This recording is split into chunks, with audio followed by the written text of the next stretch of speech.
Welcome to Brooklyn College News. I'm Sophia Moliere. And I'm Ashley Ramsey. Hurricane Sandy washed away nearly everything in its path. But Staten Island residents say that things after Sandy aren't so bad. Christina Rivera has this story.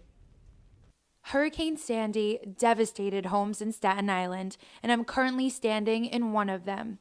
As you can see, the walls have been torn down, leaving nothing behind. But when cops are knocking on our doors and telling us that if you don't evacuate, we won't be able to help you, I realized that this storm was actually serious and that maybe I should evacuate. Right next door, Marlene LaSalle decided not to evacuate. But as the water rushed into her home, she struggled to find a way to get her and her 4 kids to safety. My whole yard was completely underwater.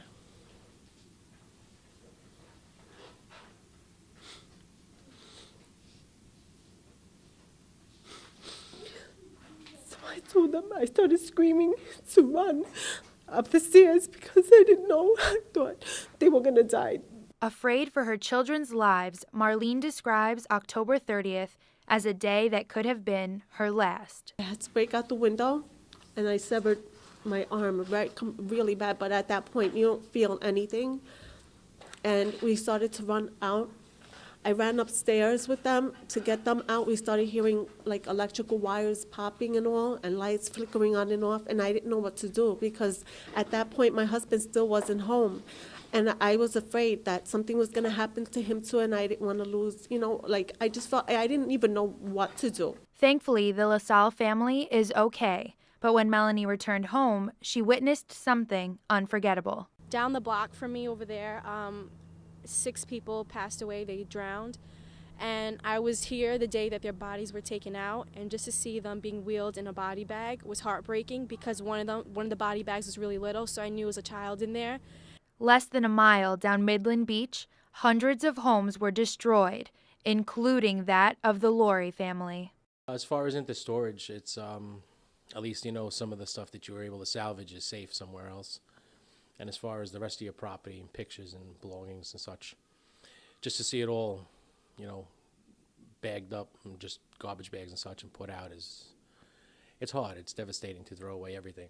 The Laurie estate has over 50 years and 5 generations worth of family mementos that were ruined. All they have left are the memories. Getting pushed off the bunk beds as a kid, and I try and climb up, my uncles would push me off, stuff like that. My first set of stitches I got next door on my great-grandmother's rocking chair, when I fell asleep by her feet and she rolled it forward and split me in the eye. Little stuff. Attempting to rebuild has been difficult. Dennis expressed his disappointment in the lack of government assistance, and FEMA had this to say. Is that we're here now, we're on the ground now, and not only, hey, you may not be seeing the blue jackets with the FEMA logo, it's not just FEMA that we're part of. We're mission assigning tasks, for instance, the National Guard, to the local sanitation department for debris removal, to the U.S. Army Corps of Engineers, to the U.S. Navy Seabees, the local, state, and federal government. Volunteers of the Red Cross explained that there's a lot to do here, but they're impressed by what's already been done. People from that neighborhood have set up little tent cities at the end of the neighborhood where they're cooking hot dogs and they're giving away food. They're have a clothing thing on the other side, and they've done it all on themselves. Resilient New Yorkers are contributing whatever they can. I just picked up some baby clothes from a friend of mine, and I brought other clothes down that I had that I grew out of, and just trying. And the other day I was giving out food, just helping out. We asked one of the women that works on Staten Island for Girl Scouts, it's over there, to get Girl Scout cookies for us, and we got them. And apparently it's making a lot of people a lot happier and more joyful, because it's really devastating around here with all the houses that have been destroyed. We've been collecting supplies from people all over the country. People have come to donate, and we're just bringing it around and just trying to make people, feel better. It has been something as little as giving cookies that has given people the strength to get through the aftermath of Sandy. I just feel like everything happens for a reason. This experience made me so much stronger than I was ever before, and now that I went through this, I know that any obstacle that comes or I face in life, I can overcome. Everyone I spoke to had a common response to all the help that has been received. An outpour, I'm thankful. I've just been amazed at how people are just so thankful that we're here, and they show that to us. Doesn't even out what people lost. But there is a positive there. A small positive, but it's a positive. There are brighter days ahead, and FEMA plans to be there every step of the way. Our job is never done. FEMA's on call 24/7, so we're going to be here, as I mentioned, as long as it takes. There's more to do in Staten Island, but residents are still positive throughout their road to recovery. From Staten Island, I'm Christina Rivera, Brooklyn College News. Brooklyn College offers many majors, women's studies being one of them. Ever wondered where the men are? Nila Popal learns why some men are so hesitant to step into the classroom. Have you ever taken a women's studies course? No, I have not. No, I haven't. No, I have not taken a women's studies class. No is a popular answer most men gave me when asked if they've taken a women's studies course. According to Irva Adams, secretary of the Women's Studies Department, currently no men are majoring in women's studies and only 5 are minoring. And it's been like this for years. I've been here since 2006, and I've only known of one who has majored in women's studies. Just one. The Women's Studies program at Brooklyn College was founded in 1973, and Professor Barbara Winslow started teaching it in 1997. With the exception of a cross-listed course with the history department on the history of feminism, maybe 10 to 15 men in all those years. Men like to say they want to understand women better, so why don't they take advantage of these opportunities in the classroom? Maybe they'll feel like whatever they say, most women probably wouldn't agree with because they're the opposite, opinion. I'm kind of intimidated by women's studies. I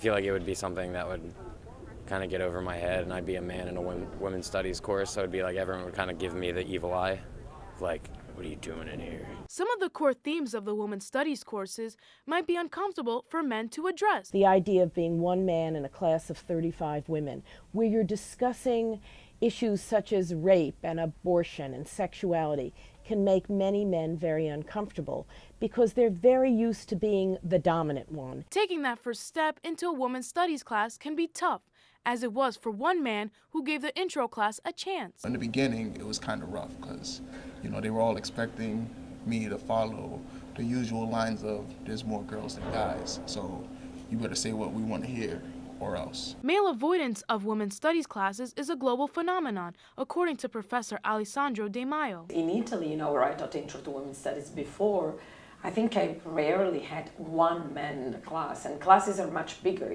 we have even up to 100 students. Brooklyn College students take many classes outside their major as electives, part of the liberal arts tradition of the school. But for most men, women's studies courses aren't even on the radar. Honestly, never really came to mind, right now. Others say such knowledge just isn't necessary for their field. I wouldn't mind taking a women's studies course. I feel like the class would be heavily populated with female. And, I'm a business major, so that's not even part of the curriculum. The only reason I haven't taken one because I was never required to take one. I'm just trying to graduate college. I don't want to take extra classes I don't need. Dwight Howard Johnson, a student in Brooklyn College, believes in a different approach for getting men to take women's studies classes. I think it would be a good way to approach women's studies from the male perspective, and I know a lot of feminists would be like, oh my God! But I think if you teach it from a male and masculinity's point of view, but teaching the same topics, you're apt to have more men come to that course. As of spring 2013, the Women's Studies Department will change their name to Women and Gender Studies. Hopefully this will encourage more men to take their courses. Nila Popal, Brooklyn College News. Coming up, juggling cultures on campus. That story and more when we return. So the math test today was really difficult, wasn't it? I seriously thought. I wish she would shower every once in a while. Did she just go to the bathroom? I think she would have fixed her hair. Hey Kendall, I was wondering if maybe you wanted to hang out this weekend? Sorry, I don't think it's gonna work out. Okay.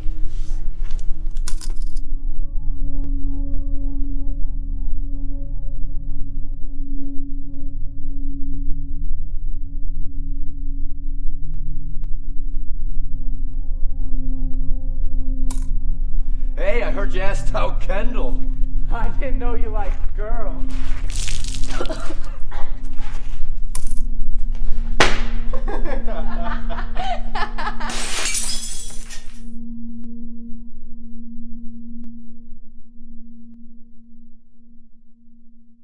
Little by little, it all adds up.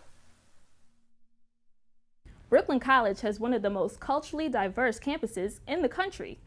Emmy Perry looks into what this means for first-generation students. Brooklyn is a borough of immigrants, and the college reflects this. 16,000 of the students come from over 150 nations and speak 100 different languages. Many students are the first members of their family born in the United States. I explored the experiences of 2 of these students and learned how they balance being first-generation Americans at Brooklyn College while still maintaining ties to their native cultural identities. Rashid Usman is a junior and majors in biology. His parents were born in Nigeria. It's definitely been hard being Nigerian and trying to survive in America with my parents because they actually put the Nigerian culture and try to put in American culture, whereby everything is always different. So for example, if I say I want to go to, a party, they're going to be like, oh, they shoot after the party, because this stuff that goes on in America, but they don't understand that it's not all the time. There's a certain crowd around.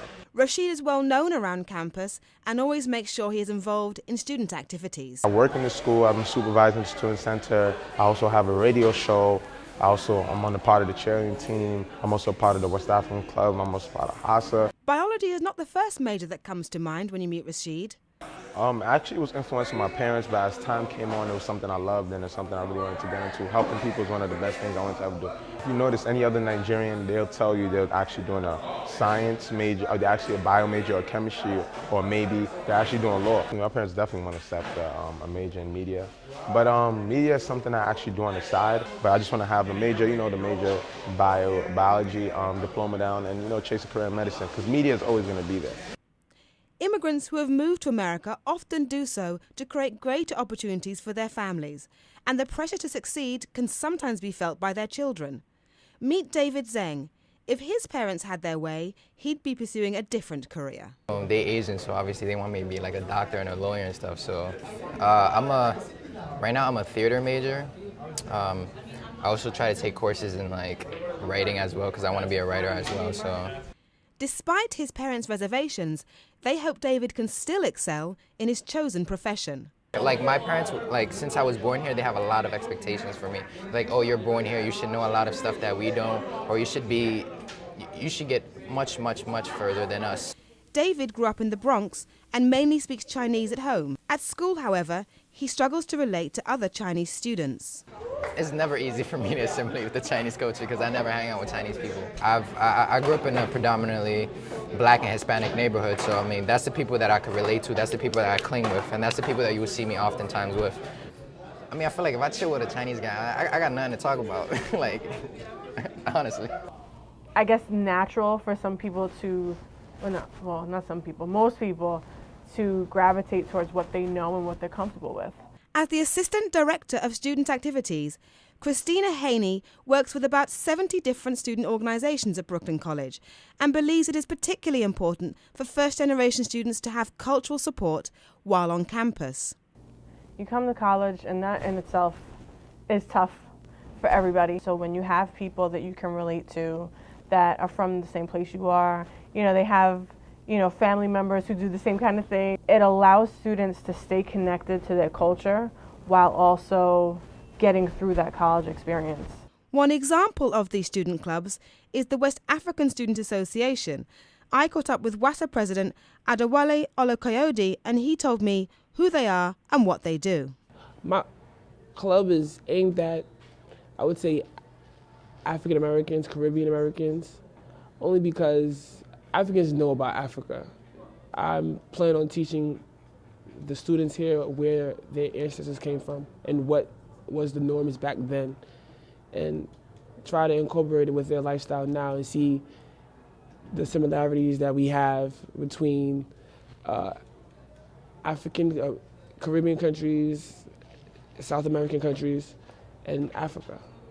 The inclusive attitude on campus has certainly had a positive impact on Rashid and other students who are members of cultural clubs. Now I could be able to do stuff and be able to show my culture and not be embarrassed of it, talk a certain way, because times have changed. It's 2012 now. Being African is like the cool thing now. But many students like David don't feel the need for student organizations to help them stay connected to their roots. Like, I really don't have free time because, like, I go to school and then I work. But if I do have free time, like, I try to do a lot of writing because, like, I want to be a writer, and to be a writer, you got to write and read a lot. You know, maybe if there was, like, some type of incentive, like you get credit for being in the club, or, like, money, or, like, food.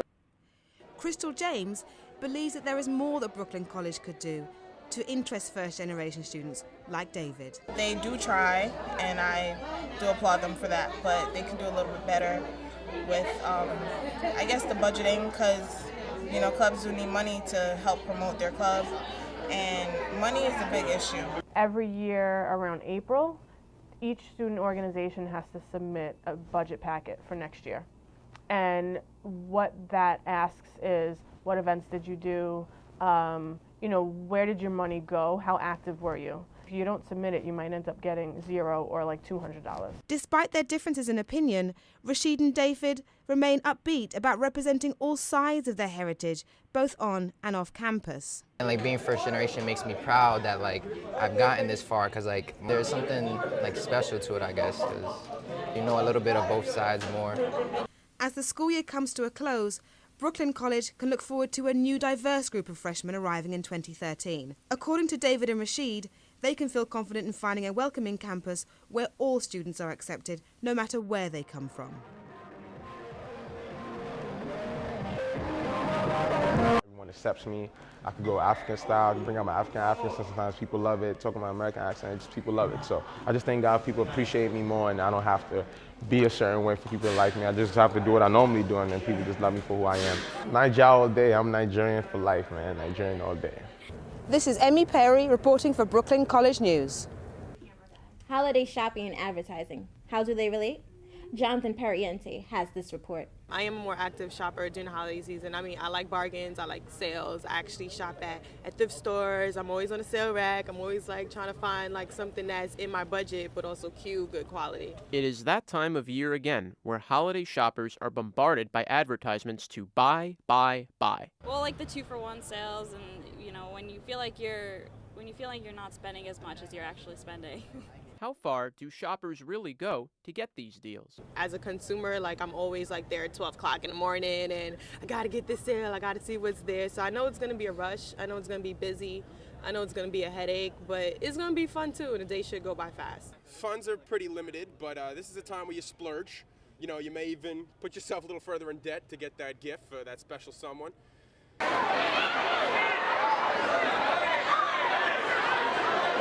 During the infamous ritual known as Black Friday, normal shopping behavior goes out the window. Situations like these drive many people to shop online. From not getting caught up in a crowd and a rush, stay away from that. I prefer online shopping unless as long as they don't charge a very deep shipping charge or things like that. Online shopping doesn't stop the madness. Mark Singer is a longtime employee of Macy's flagship store.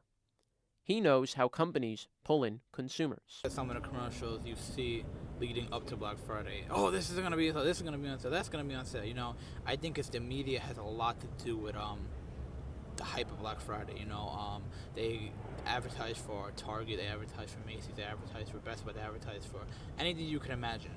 You know, car dealerships. You know, and I think media is kind of blinding, you know, the consumers to come in on this day, get out of your bed at 10 o'clock that night and go rushing for the doors to buy anything you can grab. According to the National Retail Federation, nearly a third of all holiday shoppers are influenced by the flood of commercials on TV. Well, you gotta understand that in advertising, everything's calculated. Everything is planned. They know who they're going for, and if that happens to be you, there's nothing much you could do but to buy into what they're selling. I think that a lot of people are very vulnerable to advertising. I'm not one of them, thank goodness.